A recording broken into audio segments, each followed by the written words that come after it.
Calaroga Shark Media. Hello, I'm Johnny Mac with your daily comedy news. It's a Saturday in the summer, so that means an interview. This might be the last one, unless I book somebody, being honest. My guests today are the guys from 800 Pound Gorilla Media. They've produced or distributed some of the biggest things, like Mark Norman's Out to Lunch, Matt Rife's OnlyFans, Leanne Morgan's I'm Every Woman, Sean Patton's Number One. In this 45 minutes or so, we talk about all things comedy. I started asking them about the international comedy scene, but as we go along, we'll get into how deals are made and distribution and who's cool and what they're excited about. Founding member Ian Adkins and co-founder Ryan Bitzer are my guests. Let's dive in. I love how you guys are exploring the international comedy scene. Those of us who spend a lot of time in comedy, you get, I call it the Emperor of Rome syndrome, where you tend to start analyzing comedy rather than laughing. You stand in the back of the room and you go, oh, good callback, really well written. I like how this is structured. I find it's the international comedians these days that are tickling my brain a little bit more and coming at me from angles that I wasn't expecting. Now, so I saw as part of the prep here that you were down at the Melbourne Comedy Festival, which I'm just totally fascinated by. I talked about it every day on the pod for about a month. And it just seems so huge. So let me actually ask you a question. What was the Melbourne experience for you? Melbourne was great. It's something that we've wanted to do for so long. It's just the logistics of flying a few people down there and just the time of year it is and everything. It was quite an undertaking to organize and get done, but it's something we've always wanted to do. And really, we needed the right reason to go there. And one of the first releases we ever did was audio for Jim Jeffries. And so we got in early. And then when we started to really expand outside of the United States and Canada, Australia was definitely on our radar right after UK. And it was just like, it was really great to be able to land there, and having had conversations for about a year with all the agents and artists and everything like that. And there's such a connection between the UK scene and the Australian scene already. And that pipeline existed, and we were able to land and pick up the conversations like we were old friends. It was really cool, and it was a great experience. And like you said, the kind of material they were doing down there is just different. It's a small scene. It's a really everybody supports each other. I had a great time, really great time. And I've had Aussie comedians explain to me that how it's more similar to the British scene, in which you put together I'll call it a show, an hour, and then you do that for a full year, and then you throw that hour out, as opposed to the American. I guess the Americans throw out their material when they do a special, but along the way, you're throwing in new material, trying out new jokes, whereas they're writing, performing, starting from scratch once a year, and you're expected to do it once a year. We're not sitting here going, just hop by there. How come Dane Cook doesn't have a new special? Yeah. Actually, he does this summer, but you can take 3 years in America, and in that scene, apparently you can't.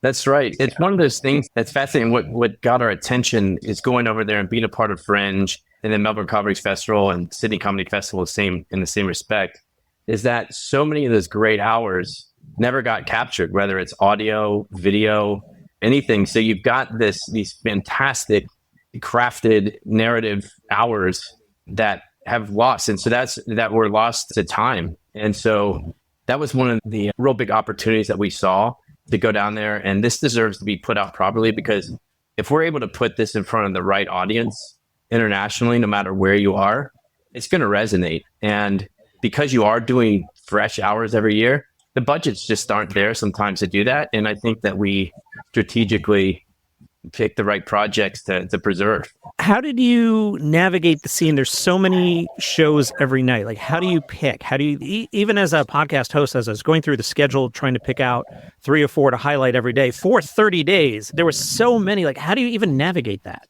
Yeah, that's a good question. Laura, who's not on this call, heads up our UK comedy signing. And she's watching through all the comics all the time. That's her job, right? And like Ian said, there's a close alliance between the UK and Australia. And so they're oftentimes going to each festival back and forth. So she's able to see a lot of these folks, also see their specials on YouTube and things like that. And then she literally blocked out all of our calendars and said, Ryan, you're doing this. Damien, you're doing this. Ian, you're doing everything. And we would go our separate ways. And then we'd come back for hopefully a pint in the middle of it, talk about what we saw, what we liked, and then we'd go back out and so on and so forth for what felt like 5 or 6 days.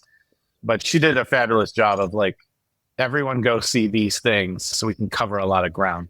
And she's also, yeah, shout out definitely to Laura in our office, Laura Rixell. She's been going to the Fringe Festival for years and years. This was her first Melbourne Comedy Festival. She does it right. She goes up sometimes to Fringe for 20 plus days, and she's really able to drill down and find like the really special things that we can focus on. And then we can come in the last few days and be able to see the best of the best. And yeah, her creation is unparalleled. So are you acquiring these shows for U.S. distribution, worldwide distribution? Or are you just scouting talent? Why are you there? Yeah, so we enter into relationships in a variety of ways, but most of the time it's for worldwide distribution and investment into into both of the markets.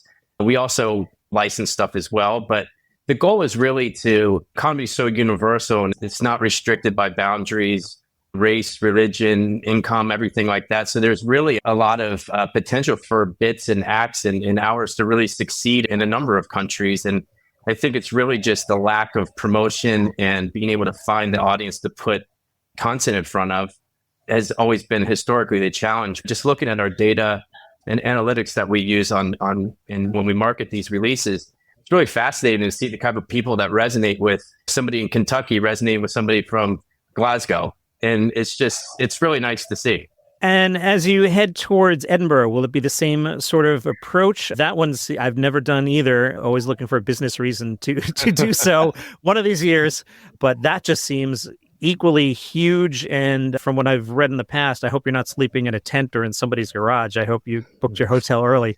No, that's funny. That's one of the last things last year. Because Ryan hasn't been over before, and I've been up the past few years. And one of the first things I learned was, you're exactly right, is book your accommodation the year before, so you can get something nice. And I was so excited. I found this place last year, and I called up Ryan. I'm like, guys, we can get a refund, but we've got to book it now. Trust me on this one. And so that's what we'll see in a couple months now. So you guys have really come on the scene, hosting this show every day for a few years. I'd seen your name out there. And I guess for me personally, the acquisition of the old Laugh Button website is what really started to get the Gorilla name into my head on a daily business. Can you talk to me about that acquisition, why that website, and how the site factors into everything you're trying to do? Yeah, that's a good question. We entered into a partnership, I want to say it was like 2019, somewhere around there, with the Syndicate. The Syndicate is out of New Jersey. They own the Laugh Button and have been running it the last 10 years. And we started a podcast network with them and Robert Kelly, the comedian. And right as we got going, the pandemic hit and things became difficult, especially in New York. You're familiar with that scene. It was tough to do shows and things like that if they weren't online, and we had the studio, and it was a lot of work. And so we did a lot of pivots during that time, like a lot of companies, trying to find our footing. And I think we did good work.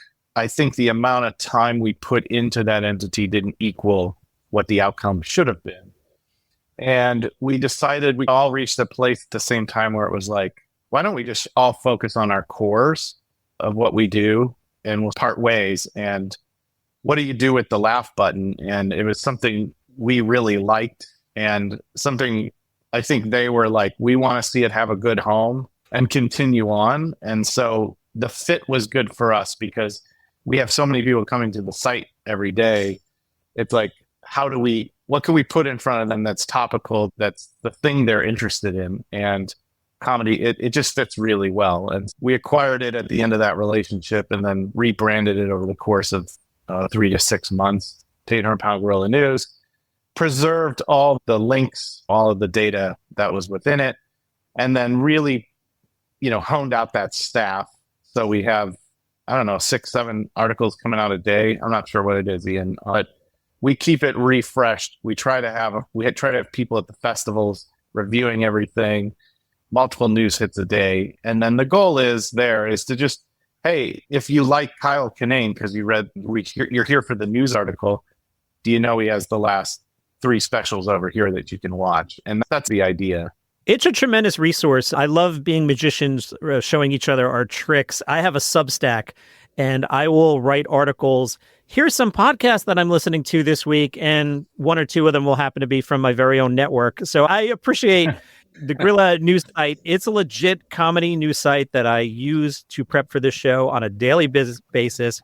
But I see you slip in oh, by the way, and here's the totally get it. And it's so smart and it's well done. And the whole point, and I guess it gets back to everything you guys are trying to do, it's helping the artist surface content, right? That's what this is all about to begin with. Yeah, that's exactly right. We have this talk about how not to be like Succession, where you own the news and you just talk about yourself or your narrative.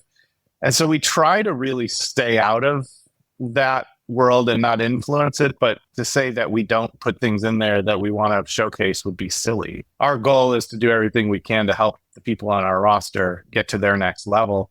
And so the news is one of those. But yeah, we do talk about it a lot and joke around a lot about it. But it's something we're very conscious of, staying separate and let them do what they want. Yeah, I was using it earlier today. There's a fantastic article up on the day that I recorded this with you guys, the top 10 specials for the first half of the year, and it doesn't match my personal list. And a part of that is as there's so much content that I just can't consume it all, or sometimes something comes and goes and I forget. So I was looking at your list going, oh, wow, there's 7 here that I need to get around to. It's a wonderful resource. It's a great job by the editorial team.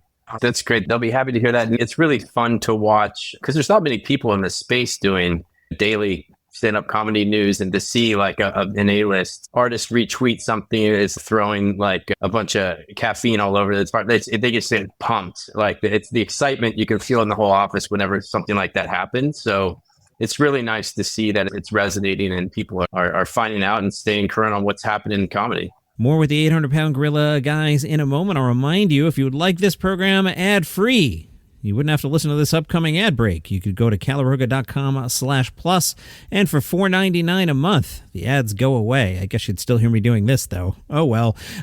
If you're on Apple Podcasts, there's a banner. You can click it there, and you can actually do a 30-day free trial to see if you like it without the ads. Maybe you'll be like, I wish there were more commercials. Well, here's your wish. What's the philosophy here working with the artists? It seems to be more of, it's not the Chris Rocks and the Jerry Seinfelds who don't need anyone's help at this point. It's more people who need exposure and breaking through. So walk me through the process with the artists. What's in it for them? What's in it for you? How does this all work? Yeah, from the very beginning, Damien and I formed the company. We're artist managers, and we managed comedians for a while. And Ian comes from the space as well. A lot of us started in music and entertainment, things like that. So the idea was always a necessity. We needed something like this for our clients, and it just didn't exist in the way we wanted to see it. And so we would complain about it all the time. And then finally, we just decided to start it, because you start sounding an idiot when you complain about the thing that you could go build. And so we started building this. We didn't really understand the marketplace fully. And I think that helped us because we asked a lot of dumb questions. We stumbled around a lot in the beginning, finding our footing. And then once we captured the sauce of like how to put a track into the internet in a social media form and have it spray out across the world, that's a cool feeling. And so not everything you do is going to have that virality, and you can't really plan it. But when it happens, it's very cool. We just try to take every project that comes in, do the best we can by it, and then let the fans take it from there. So in terms of how we do deals, we kind of mold to what the artist is looking for. There's no set it and forget it. There's no one contract. Every artist comes to us with a different take on what they're trying to do or what's important to them. And so the initial conversation after we like an hour or we like what 30 minutes they have done on tape is, what are you trying to accomplish? And then it's always very similar things. And then you really try to hone in on, is it you just want more butts in the seats when you do the tour?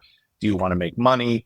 You just want more eyeballs on the special? What's the goal? And then we fine tune the strategy and the deal from there. Who's recording it? Who's outlaying the money? What's the risk?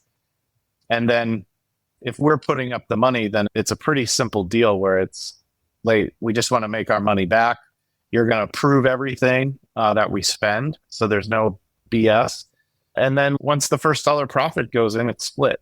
And it's we just try to create something that's fair, but we also got to make sure we're a business in 2025. And how do you go about scouting talent? Or is it mostly on the web these days? Are you out hustling in the clubs? You got the younger guys doing that? That was my trick at SiriusXM, as I was middle-aged manager who was also expected to be at his desk at 8 a.m. I can't be at the Chuckle Hut till 1:30 on a Tuesday. Yeah, exactly. We've got a ton of, we've got a bunch of, Ryan, you can probably fill in more of this, but yeah, we've definitely got a bunch of people that do that. Laura over in the UK and several people will go out and do the same over here. A lot of our relationships just come from the long-standing history we've had with agents and managers that will be able to send us like, hey, this makes sense for you, check it out. And as we've grown as a company, if it makes sense for us and them, and then we put it through our own process, vetting process, and then it goes from there. But Ryan, you could probably expand a little bit more on what's happening in Nashville and US, New York, and everything. Yeah, there's a lot of younger people on the staff that stay out later, and they're going to the shows. I know Katie in our office is up in New York once a month, just going to the cellar and the stand and things like that, looking at the talent. And then we have folks out in LA that keep us informed there. A lot of it does come from managers and agents or artists recommending other artists. We get a lot of that. But it's got to go through, do we like this? Is this something we're jazzed about? Because if not, then we're not going to help the artist, Once these things come in through those filters, then you run it through. Does this get anyone excited here? And someone's got to champion it through for us to work on it. That's really important. At a generic level, what would be something that excites people? I'll go first. I was watching some specials over the weekend, and there was one that I watched on YouTube. It's not one of yours. And it was fine. As a bit of a comedy snob, I'm like, this is fine. This is a comedian doing an act, and it's fine. And if you need an hour of comedy, it's fine. I don't love it. I don't hate it. It just is. Whereas other specials will just really make me go, oh, wow. So what is the subjectiveness of, okay, this is one that gets through? Yeah, that's why it's really important to have a little bit of diversity in the office, because not everything I'm going to find funny that Katie finds funny. I think that's really important. And once you put enough stuff out, if we put up everything I like, it'd be a pretty boring site, I think, for most people. So you gotta be trying a whole bunch of different things. And if something really tickles Marcus or Katie or Mick on the team or Evan, Damien, so on and so forth, and they're gonna tell the team, this is why I like it, this is why I think it's important. Then you get the data on the back end. And the data on the back end is going to tell you, okay, this is working, this isn't working. And it's important to listen to that. So it's this combination of what do we like as a group? What are we thinking needs to be heard? And then what's the audience saying about that? And working that blend constantly, I think, is really important. If you have one scout, it just doesn't go good, because there's all different kinds of things that make people laugh, is what I've learned. I think that's smart. When I ran SiriusXM Comedy, I really believed in having a diverse staff in all ways. And an important one was age. So when I started there, I was probably, 34 or so. And I remember telling the staff that we had to be careful that we didn't age. Back then, Jim Brewer was doing Afternoon Drive. And I said, I don't want us to go 20 years later going, hey, kids, Eddie Murphy and denim jackets and rock and roll, right? Because you wake up one day and you're really old. So yeah. I would always pay attention to the kids just out of college and what's going on, because it's very easy to sit here in Old Man Mountain and go, Matt Rife, I don't get it. But somebody clearly does. Yeah. Yeah. 26, 27 million views. It's one of the highest viewed comedy specials of all time. So it doesn't really matter what we think about it. The audience has spoken and they like it. And what do you do with that information? You are absolutely right. And so we've got to be listening. Those people I just mentioned earlier, they're all pretty much out of college. So we try to listen to the younger folks as much as possible. Yeah, and with that diverse catalog too, is you get, if you're talking about YouTube and specifically, you've got specials next to specials that the audience is just, they're not going to find both funny, right? And so you have different funnels coming into your channel. And it's really about that recommendation algorithm. And even on our website as well, as someone coming in to buy a specific title, how can we position something that we know that they're going to like? And that's where the data comes in. And we have way more control over putting the right thing on our own site than we do to YouTube's algorithm, although it's fantastic, but it's just a dance of how to get the most out of both platforms. Yeah, I remember working with the comedians. The New York brick wall cigarette smokers don't like the LA alt scene, and neither side likes the blue collar guys who are the nicest guys in the world and making more money than the first two groups. It was just always this whole weird, it wasn't like sports teams or gangs. It was just like New York versus LA. And I guess now Austin's in the mix as well. Yeah. Yeah, that's where Damien in our office and myself come from. Specifically, we were out as comedy promoters back in the day with Blue Collar Comedy Tour and Larry the Cable Guy, Foxworthy, all this. And really, that's what opened my mind as someone that wasn't in that scene specifically. And I'd go out and I see the amount of people that come out. It's undeniable, and it's just complete overlooked market. And I don't know. It just really opened my eyes about different things out there and how they could really excel. I want to hear more about that. I put together Blue Collar Radio for Sirius, and the first time I met the guys, it was down in Nashville, and I asked them, don't VIP me. I don't want to sit in the second row. Put me up in the upper deck, and I'm taking notes there, mental notes. And I remember the things that got big ovations were, y'all ever been to the Walmart? A Jimmy Buffett reference, an Elvis reference, and it really helped inform me on how to program that channel and go right down the middle, whereas SiriusXM Raw Dog was, if it were a person, maybe it would be Bill Burr. Right. Hey, go F yourself. But Blue Collar was God Flag, America, Chevrolet, Chick-fil-A, whatever you want to put in that category. Yeah. It was a different vibe. What did you do with the Blue Collar guys? So we promoted I was with Outback Concerts at the time, and that was the premier tour that we did and went everywhere with it. And really is how we worked with other acts and comedians and even a lot of music bands and stuff like that as well, where we would take one artist and then we would tour, we'd book and route the tour. And there was a level of familiarity between us and the act. So they knew what they were getting through. The deals were easier. We knew the right markets to go to and everything like that. And so through that, just getting thrown into the fire out on the road like that, finding these little towns I'd never even heard of and seeing 10,000, 15,000 people showing up, it just blew my mind. I'm like, where is everybody else? Like, why isn't anybody else doing this? They're good people. It's a good show. It made a ton of money, and it's just fascinating. So then you just take that all that knowledge you learn and try to apply it to what we're doing today. But it's not just the blue collar, there's the sub populations of people that are underserved. And it's how do we connect those people and how do we identify them? And then how do we give them exactly what they want when they want it and on whatever platform they want it? That's what I took from that previous life. Yeah, I remember those days. That's when these days Andrew Schultz plays Madison Square Garden, and we could walk down the street and ask 100 people, and maybe 3 out of 100 would know who Andrew is. And I'm not dissing Andrew. It's a different time. But 20 years ago, that blue collar tour, that's when we started to really see the size of arenas ramp up. I remember I was doing prep. The bosses were asking me at Sirius, all right, we had a clean channel, a dirty and a dirty channel. What else could we do? And I started noticing all the ticket sales on Southern comedy, or blue collar is what I meant. Yeah. And all right, we started looking at that. And then we went down different genres, and we did the deal with Jamie Foxx. The one we could never figure out, I was regularly asked to do it. I just couldn't solve how to do, just at the top level term, Latino comedy, just because of the different genres of people speaking Spanish or Spanglish. We could never really figure that one out. Yeah, talking from that period of the career, we had a similar type when Russell Peters was coming up, and we were huge. But depending on which 100 people we asked, we might go 99 out of 100 or 3 out of 100, but he's huge. You're absolutely right. But when we were going out, when he's just starting doing theaters in the US and out of the clubs, and it's about identifying that population that really his stuff resonates with, and then it just expands from there. And that's exactly the principles we use right now, is you put the right thing in front of this audience, and they're going to come and they're going to love it. And then you learn a lot about that audience and how to serve them.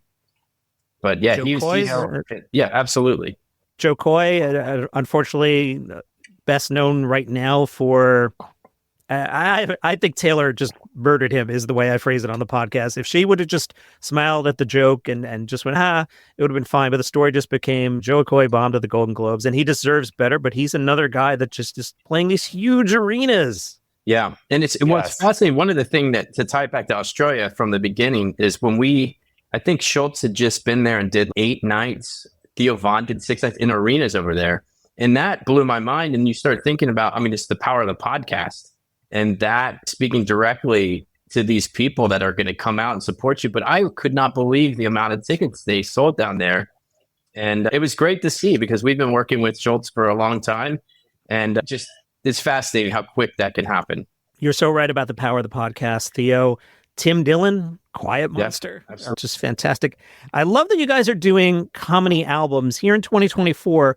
What's the business of that? A lot of other labels have pulled back over various royalties, fights. As I mentioned, I programmed Sirius for 10 years. I currently handle the comedy properties on Live One.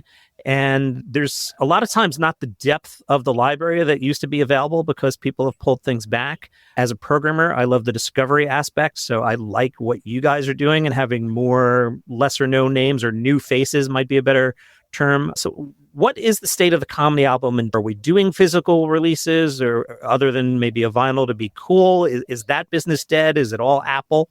Yeah, let's start with physical. If an artist like a Tim Dillon, who's got a big podcast, wants to do a physical product like a vinyl, we're in on that conversation. It's all about audience and what is the appetite in that audience for that product. We don't do a lot of physical, though. In fact, in many cases, we'll give those rights back to the artists to do their own physical, just because, they like product to sell at the end of the shows, and why are we keeping track of that and sharing pennies with each other? Let them have it. It's a moment anyway for the artist to meet the fan and to have an interaction. We don't do a lot of physical unless there's audience there. With digital, Sirius is still a major player in that spotlight. Feels like Pandora paused everything for the time being. And then Apple has put forth a lot of interest in comedy. They're not sure what their strategy is, but they're interested in this genre. So there's a lot of conversation around that right now. And then Spotify's just been, we'll put it up kind of thing. And then Amazon, I wish Amazon would jump into the space because they're a quiet beast and no one ever thinks about it, but they have quite an audience and quite a lot of power. But we just don't see a lot of leadership in these DSPs. And again, here we are at this place where we complain about it. Like Apple and Spotify, they don't even have a genre, really. And to not even respect a genre is crazy to us in 2024 of an entertainment form that's growing double digits. We just went back to our team and said, if we're not going to get the attention we want, then we need to go build it and quit complaining. And so that's what we've been working on, is filling the void of really what Comedy Central left. When I was coming up, Comedy Central was the place. I was there every night I could be there when I wasn't working. I was watching Comedy Central. And it's been much what is happening, especially recently, with just pulling everything down. And so we were like, that's still a need in our society. Let's go do it. Let's go build that. So we're building out an audio platform right now on YouTube, which will be available. It is available, but it's in beta right now with playlisting and things like that. But we're going to put a lot of attention into that on YouTube, and specifically YouTube because that platform is future-proofed with whatever happens with litigation. It has all the necessary tools in it already because they've already been down this battle with music. And so we're putting a lot of bet on YouTube, and then we're putting a lot of bet on our site. And so what we want to be able to do is if you like Comic X, through data, we're going to be able to figure out what the YZ is for you specifically, and then keep pushing you down to artists you maybe haven't heard before. And that's the idea, is discovery, right? And once I get a few data points on you, we could probably put a fourth joke in front of you and nail it. But we need a little bit of data. So that's the idea for the next 18 months. 100% as a programmer, totally get where you're coming from. I always explain to folks, I got to play the hits to bring them into the door. But once you get in there and you trust us a little bit and you trust the host or the brand, Then you can do the discovery and be like, okay, now that you feel that I might know what I'm talking about, here's somebody you haven't heard of yet. Yeah. That's super awesome. Yeah, and the tools are finally available, like for us to even be able to quantify all those data sets. So that's where I get really excited. That's where Ian gets really excited because we're total nerds. But if we can figure out a few things about you and what tickles you, man, that's going to be fun because then we can put something right in front of you and you're like, I never heard of that. Have you heard of this? This is the best. And that's what we want. More with the 800-pound gorilla guys in a moment. Don't forget on Monday, that new podcast, The Artist, A Killer's Canvas, makes its big debut. You like serial killers? That sounds weird. Yes, I love serial killers, Sean. Well, good for you. There's a podcast about one. It's called The Artist, A Killer's Canvas. It's out on Monday. You can follow it in your favorite podcast app right now, especially if you're on Apple Podcasts. Hit that plus, it'll help climb the charts. Nudge, nudge, know what I mean. So one of your models is pay what you want. As a consumer, do you mean it? What if I want to pay you $0? Is it $1? What are you hoping the price point is? What's the actual audience behavior? No, fortunately, especially with YouTube and the generations younger than me, there's been a good culture of Patreon or tipping or buy me a coffee, whatever. So I think there is an understanding that we can't have endlessly free content, and if you like an artist, actually support them. So how is Pay What You Want working for you? It's good. It started out, it's something that we've tried and really to have a chance to identify the super fan for the artist is really what it's about. And when we put titles up for a Pay What You Want model, and I should just clarify, it's not 0. So there is a floor to it. Currently, I think it's 10, and then it goes 20, 50, 100. But what we found is when we go up and announce these titles, we know they're going to be on YouTube down the road. So most of the time we'll be able to say, hey, this video will be available on YouTube on a certain date. However, if you want to watch it first and support the artist, support the comedy scene, want to have that early access to this that you can then message the artist or talk to your friends about, whatever, you have a chance to become a super fan and pay for it. And what we found is, when you put all that out, you're not doing any bait and switching on it, saying like you pay it and then now it's free. You're very clear with it. The people that you get to buy during that, the most valuable people that you could ever have as an artist. And so that's really what it's all about. And when there's other strategies that make sense, like Ryan spoke about earlier, about going straight to YouTube right away if you want tons of numbers. But in essence, you're giving that data right to Google at that point. You'll never know who those rabid fans are. So this is just an opportunity to be able to say, here's who it is. Here's who knew it was going to come out in a month or two. And here's who reached in their pocket and wanted to support you and be into that. So that's really where it came from. And the art, like the fans want to support these artists. That's the thing. This was all just a guess. Like we didn't know. We started doing $1. We started doing $3. We didn't know how this would work. We just tested and tested. And fans told us over and over again, this is important to me. I want to spend money at it. And you would be shocked at the number of people who send through $100. I'm shocked. It blows my mind, but it's like, I think these people want to see this scene develop. They're happy that this product came out and they want to attach themselves to it. And I think where we're going with that is we want to lean into that more. How do we bring the fan and the artist together in a meaningful way? Those are some of the things we're working on in 2025 to get these projects made, because we don't have an endless bank account to go fund all these things, but some of them need to be done. And so how do you choose them? And then how do you bring in the fans to support it earlier? I think there's some calculus we could do on that and get really good at that and make them a part of the process. Because I don't know about you, but I've bought things online like Kickstarters and things like that, and you get to see it being made along the way. And I think there's something to that. And I think there's a bond that's developed between the fan and the artist through that process. And it doesn't erode over time. It only makes your fandom of that person better. Yeah, I think it's a lot like music. I used to love, and I'm so sad that it's at least on hiatus, hitting in Montreal Just for Laughs, and the new faces go up there, reset my knowledge with 20 comedians that nobody knows, and then come back and tell my audience about it and really champion somebody. I guess at the last one 2 years ago, I came back thinking Gianmarco Cerese won the night, and he just put something out over the weekend. And there's somebody, I'm rooting for this person. I feel like I'm along for the ride. They're not yet a household name, and I feel like I'm in there. And we've seen this culture on YouTube of the super chats. I'll watch a quote unquote YouTuber and it's, hey, Joe in St. Louis for $50 just for one comment and on Old Man Mountain. I'm like, $50 to text somebody? What? But that's the culture. So I love what you're doing because it also allows the artists to get the material out there. It's at some point we all have to pay rent, right? There's no like free comedy society endorsing the arts. We all, including this podcast, I'm running commercials. This is a money-making organization here. But I try to place the commercials, not mid-sentence. It can be frustrating to watch a special on YouTube. So there's 2 ways to go about it, or 3 ways. 1, pay for the special and see it uninterrupted. And whether it's through what you guys are doing or Netflix or Max, we're paying for this content. If we consider a quote unquote free YouTube special with commercials in it, did anybody bother to place the commercials with a marker so at least it's between chunks? There is nothing worse than a break coming mid-sentence. Yeah. Yes. And having YouTube give you that ability is important too. So yes, we want to work more and more with YouTube. They finally recognize what we're doing, and we want to get really a lot smarter about that. There's so much to learn.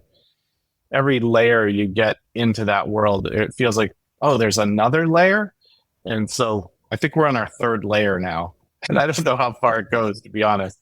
But the bigger you get, the sort of more things are available to you. And we want to get really good at that. That's important. If you take a victory lap, what have been the big successes so far? What are the names or the specials or the pieces of content that would all be like, oh, wow, those guys?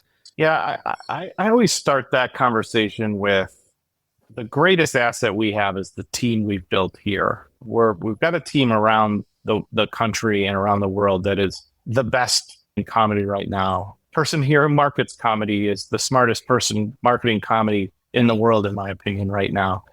So it starts there. Again, like these people develop these talents over years, these sets over 3 years, 5 years sometimes. And so they've done all the hard work, and all they really need is an honest partner that knows how to extract the gold from it and then put that gold on specific platforms and get it moving. So to take credit for Mark Norman's Out to Lunch is absolutely ridiculous. That was all Mark Norman.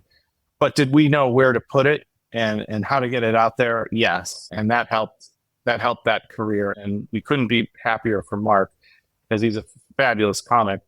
So on and so forth, though, with this, we did some specials with Nate that I think we're really proud of with Nate Bargatze. We did Greg Warren, Joe Zimmerman, and Mike Vecchione. And those have taken off. And I think are really impressive to see those comics out there in a big way now. It'd be stupid not to mention Matt Rife. It was the biggest thing of last year and continues to be the biggest thing of this year. Angela Johnson, Michael Yo has been a big one for us. Sal Volcano's new special, obviously, is taken off, but it's the ones that you don't expect that really are fun to see. Those go viral. I've got one of those, Ryan. The Fern Brady would be a great example of that for us. It's one of the first ones we invested in over the UK. And if you're not familiar with her, she's the Scottish comedian. And we really didn't know how she would translate to a North American audience, right? And we had licensed that to the BBC in the UK, and it did fantastic. She's been on Taskmaster. She's a star. And it was amazing being, I think it was at last Fringe, actually. I was at the Monkey Barrel, and she was in the green room up there, and she was looking because we had just put up her special and on YouTube. And for North America, we had to block out UK at the time. And her Instagram and YouTube her Instagram was just blowing up with all these people from Texas, Oklahoma. And she's like, where are all these people coming from? And she got all this surge of fans when we dropped it over here. And that was the most surprising and exciting one because it's a fantastic hour. You should check it out, Power and Chaos. But then it's fantastic. Such a great special. And really, like Ryan said about Mark, it's all Fern. And people were able to really witness her genius. And she's got a fantastic Netflix special now. She's got a book deal. She's been on Taskmaster. All this stuff around her is just so great to see. But how she resonated across the ocean really blew my mind. And who's coming up that we should be excited about that's on your upcoming release roster, if you can share? We've got some great releases coming up. We filmed a couple, speaking of up and comers that were standouts at Fringe last year, Patty Young and Dan Tiernan, both nominated for Best of Fringe. We filmed them in a really cool spot in London. Just this really special hours that resonated throughout that whole festival. That honestly was one of those things that may have gone away. Up and coming was just such a nice opportunity to be able to capture that, and really looking forward to putting those out there in the world. They're wonderful and just something to build on for sure for the next one. Those would be probably the top two that I'm looking forward to releasing right now. Yeah, also Josh Glantz. That's going to be a good one. We've got Nick Swartzen's new hour coming out, which should be a good time. That's not really, he's a known entity. Francisco Ramos, another project from him, which I'm really excited about. And then one of my personal favorites is James Adomian, who's never put out an hour that I know of. And we've been on him for 4 or 5 years wanting to do this. He finally committed to it. And so that'll be out in August. I think the 16th is the date. I'm really excited about that because he's a voice that has been left out of this scene for a while. He's been doing so many things on television and whatnot, but stand-up wise, he needs to be seen. He's a freaking treasure for comedy. So I'm really excited about that one. But there's so many. Just looking at this list, it'd be unfair for me just to run down because there's just so much. There's a great thing too about Australia too. There's a fantastic agency down there called Token, and there's a lot of titles that they've shot beautifully that have never been outside of Australia before or New Zealand, and we're going to have quite a few of those releases coming out in August, and we're just continuing to building that Australian comedy audience that we've been working on for a while. So those are really exciting too. As a consumer, what's the best way to keep up? Subscribe to the YouTube channel? I don't know. Are you subscribed to our news feed? That Monday morning brief of what's coming in the week, I find very useful. It's on our site. You can sign up there at 800pgm.com. It hits your inbox every Monday, and it gives you everything from TV, film, to stand-up, just anything comedy. And it hits the highlights of what's happening in a week. That way you don't miss things. And then the email list shoots out every Friday with what's happening on that Friday and then during the week. And some things that are like, we also have an imprint here called Clown Jewels, which handles all the classical comedy stuff, like Bob Newhart and Bob Hope and Robin Williams, those sorts of things. And I think that product has really grown a lot lately. I think Generation Z, for some reason, is really liking classical comedy, which you wouldn't think makes any sense, but they love this old as new thing, and we love serving it up. So having these older things find a trip as well. I'm a big Bob Hope fan. I love listening to just a standard appearance at a random army base. It's just the rhythm of the joke where you don't need to know any of the specifics, but hey, General Johnson is here. I bet he's just here for the free hot dogs. It's just a joke. Hope delivers it. It gets a laugh. You don't even know what it means, but it's just, I love Bob. So that's awesome. Yeah. Someone has to do this work of preserving this stuff because it's just so important. We just love it. I mean, is it the thing that makes a whole bunch of money? No, but it's passion all the way, and it needs to be preserved. Yeah, I'm glad. Check it out. It's called Clown Jewels. That's an imprint we manage. If I'm an artist and I want to work with you, how do I reach out to you? Do I have to have been doing this for more than 5 minutes, 5 years? What's the process? So a lot of our stuff now comes through agents and managers, but other comics, when a lot of the comedian community wants to help each other out, just emailing us cold, yeah, you can do that. But it's better if one of these acts come to us and says, hey, we just did that with Blake Wexler, for example. Cy Amundsen, who we love, came to us and said, I found this guy. He's great, Blake Wexler. We need to do a project together. And we did. And that's a really good way to come into the organization because now we're using his audience to help this new comic who's up and coming at a phenomenal hour. So that's really the best way. It's like anything, right? It's like anything with relationships. If you intro me to someone, I'm going to get a much warmer reception. So yeah, I just think that's a really great way. Yeah, I can only imagine back in the serious days, I would have this stack of CDs that would sit on the right hand of my desk. And every now and then there'd be a Friday afternoon where all the work had been done and I'd finally get to the pile. And if you were lucky enough and I'm not saying that I'm anybody, but if you're lucky enough that I had the free time and I picked up your CD and I put it in and I hit play, you had 4 seconds of my attention. Not that I'm a jerk, but just I'd hit play, and was it recorded right? Did you come out of the box with a good joke? Did a coworker come in and distract me and I didn't hear your good material? It's so hard to just cold call like that, is my point. Yeah. Relationships are everything. Yeah. And I think comics, they see other comics working hard and they finally get that good 15 minutes. And it's like, all right, yeah, let's make the intro. Let's get this thing going. It is something that's great about the comedians is they like bringing younger guys along. Now, sometimes somebody maybe has a shorter career path to super fame and the jealousy kicks in, and that person used whatever shortcut in the media at the time, and there's that jealousy there. But for the most part, if somebody's out there just doing good work night after night, the guys in the middle tier and the cooler A-listers will really stick up for them. It's fantastic. Yeah, it's healthy. We get a lot of that. And I like that. I like that way it comes in, because then I've been seeing this guy in the club for a long time, and he's ready. The site is the 800-Pound Gorilla, and that's the YouTube channel. Anything else to plug? You guys have been fantastic and very generous with your time. I don't think we need to plug anything. I just thank you for what you're doing. Thank you for raising the visibility of comedy. It's our favorite art form. We need it now more than ever, especially going into the November elections. Yeah, let's just keep growing the form and get these artists raising up the next wave, raising up the ranks, and so they can pay their bills. All right. Thank you, Ian Adkins and Ryan Bitzer, for a deep dive on the world of comedy. I hope everybody enjoyed that. Back in the morning with a normal episode. See you then.